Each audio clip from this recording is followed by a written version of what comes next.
Nice.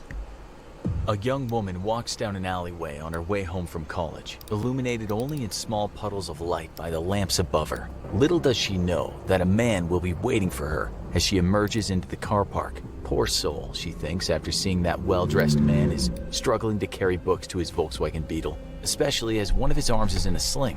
She walks over to him and offers assistance, to which the polite and softly spoken man gives her his utmost thanks. As she takes some of the books and leans down to place them in the passenger seat, he hits her over the head with a tire iron. He gets into the driver's seat and leaves the scene. He'll strangle her like he did many others. He'll do unspeakable things to her. He is the quintessential maniac. His name is Ted Bundy. The scene we've just described to you was the modus operandi of this particular serial killer. Well, when he had planned his murders. Bundy's thing was to use his good looks, his speaking skills, and his educated demeanor to lure people into his trap. At times, he'd put his arm in a sling or even walk on crutches to give his victims a false sense of security. How harmful could a man be on crutches, one dressed in a suit, driving a cute car? This is why he was so hard to catch. He just didn't fit the profile of a serial killer, one who did absolutely disgusting things to people at the moment they died and after they died. He probably should have been caught much earlier than he was. After all, when young women went out and never came back, on a few occasions witnesses came forward and said they had seen a man lurking around, a man with one arm in a sling, a man that drove a VW Bug. 22-year-old Brenda Carol Ball was last seen talking to a guy in a car park who had brown hair and an arm in a sling. Soon after, Susan Elaine Rancourt went missing, never to return. 2 people came forward after that and said they'd been approached by a man who wore a sling. He'd asked them for help putting some books into his car, a VW Beetle. Then, on June 11, 1974, University of Washington student Georgianne Hawkins went missing. Her body would never be found. We know that she'd been with her boyfriend and she left him after midnight. On her walk home to her sorority house, she was spotted by a male friend who was driving a car. He shouted out of the window, "Hey George, what's happening?" She chatted with him for a minute or two and expressed that she was a bit nervous about her upcoming Spanish exam. Later, witnesses told the cops that they'd seen some guy skulking around in an alleyway close to Hawkins's, a guy whose arm was in a sling. One woman said he'd asked her to help him load a briefcase into a light brown Volkswagen Beetle. Little did she know at the time how close she was to being murdered. Hawkins wasn't so lucky. She fell for the trick, as any helpful person might. We know what happened to her because Bundy later talked about it. When she was close enough to his car, he hit her over the head with a crowbar, which knocked her clean out. When she came around, she was obviously confused, although to Bundy's surprise, she seemed to think that he'd turned up to help her with Spanish. She was evidently in shock. This is what Bundy said about that. It's odd the kinds of things people will say under those circumstances. He strangled her and dumped her body, a body he would return to on at least 3 occasions. You can only imagine how demented he was returning to a body that was decomposing. He had his reasons, but we'll get to that.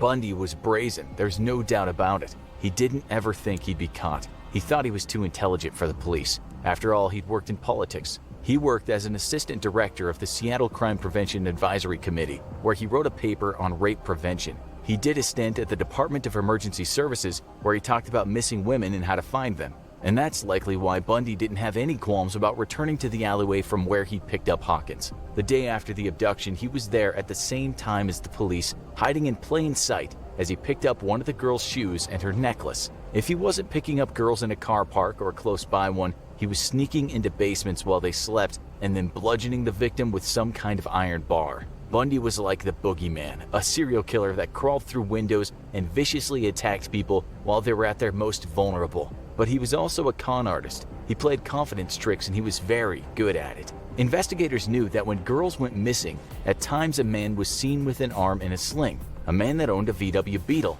Surely Bundy was easy prey after that. How many VW Beetles were there in those areas when the abduction happened? Areas dotted around the Pacific Northwest. The reality was Bundy's reign of terror was only in the early stages. The public and police were worried, that's for sure. Young folks stopped hitching rides and many became fearful of talking to strangers or leaving their windows open at night. Those with most to fear were young white women. Bundy's victims were almost always in their late teens or early 20s. They were Caucasian, and most of them were attractive. They studied at university and were said to be intelligent and gifted students. Another thing was the fact that each girl disappeared at a college where construction work was going on.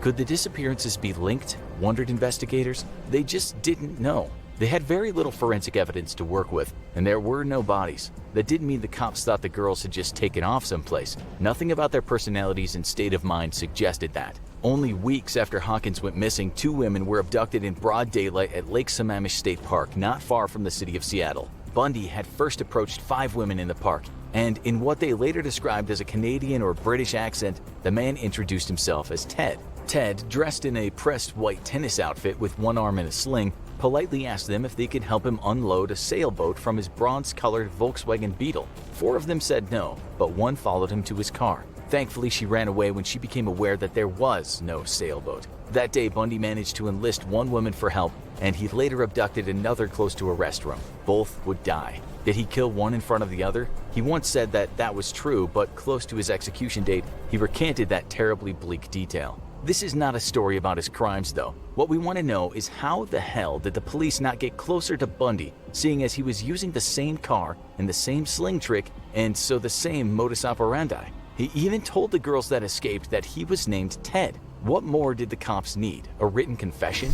They were closer, but still a long way from getting him. They at least now had good description of this Ted guy, and it did quite look like him. In no time at all, this sketch appeared in many newspapers and was shown on TV. Remember that we said Bundy worked at the Department of Emergency Services? Well, one of his co-workers there saw the sketch and heard about the Volkswagen Beetle, and she knew she was looking at her colleague, Mr. Bundy. She made a call to the cops, as did another person that knew Ted Bundy. The cops at the time were receiving something like 200 of these calls in one day, and they quickly assumed that a clean-cut law student with no criminal record couldn't be behind the abductions. Serial killers didn't look like that, or so they thought. The heat was on though, and Bundy knew it. A couple of months after his last murder, bones were being found. Those bones were the remains of his victims, scattered in various places where the cops hadn't thought to look.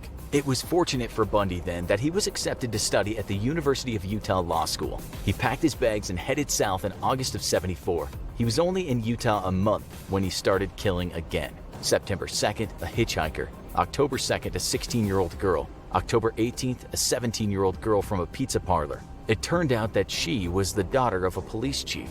After her decomposing body was found on a hiking trail, the post-mortem exam revealed that Bundy had kept her alive for perhaps 7 days. Each had been subjected to the most brutal depravity, although Bundy admitted years later that after he killed them, he shampooed their hair and applied makeup to their faces, keeping them in a state that he liked. He wanted the physical possession of the remains, and he wanted to do what he wanted to them. He sometimes chopped them, sometimes kept heads in his apartment, and he dressed them in the way he wanted them to look. And then he took a photograph. When you work hard to do something right, he once said, you don't want to forget it. More abductions happened, more murders, as well as attempted abductions. The disappearances were reported in the media, and after reading about them, a woman named Elizabeth Klepfer, who dated Bundy back when he was in Washington, put 2 and 2 together. She not only called the King County cops and told them that she thought she had been dating the killer, but she also told the Salt Lake County Sheriff's Office and said the same. She was still talking to Bundy at this point on the telephone, but she didn't say anything about her calls. For her, the sketch looked like Ted Bundy. The car was Bundy's, and so the murders following him around were just too much of a coincidence. Bundy started then killing in Colorado. Things didn't change much. Death by blunt force trauma, sometimes strangulation, bodies dumped, mutilated, sometimes wearing clothes that weren't theirs. 1975 drew to an end and there were more victims, some whose bodies have never been found. 76 turned out to be another bloody year. So how come Washington cops weren't at the very least looking at Bundy?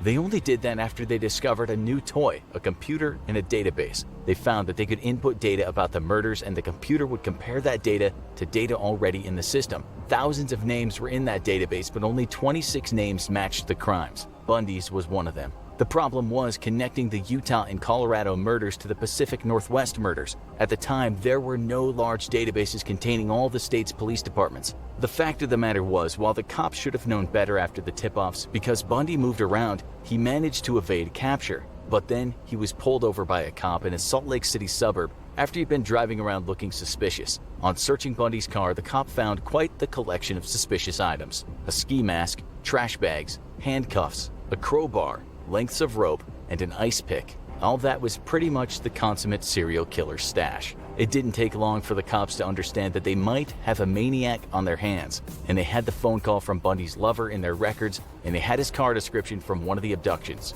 Still, after searching his house, the police didn't have enough to keep him. One thing they didn't find that day was a bunch of photographs of his dead victims. Things would have been very different had they discovered those awful snaps. Bundy was on the loose again, but he was being monitored all day long. Some of the cops flew to Seattle to speak to Bundy's lover. She told him that some things just didn't add up, such as why did he keep crutches in his house? And what about that plaster of Paris? Not to mention the surgical gloves, big knives, meat cleaver, and a bag full of women's clothes. Bundy was certainly in a fix now, but he was by no means done. He sold his beloved Beetle, but that was soon sequestered by investigators who gave the interior a good going over. What they found were strands of hair from females, and those females were very likely victims of murder. Police brought Bundy in and put him in a lineup, but they only had enough evidence to possibly put him on trial for aggravated kidnapping and attempted criminal assault. His parents paid his $15,000 bail and off he went, once again, a free man, but under heavy round-the-clock surveillance. He actually lived with his lover again while he was on bail, which should have been a very strange time for her.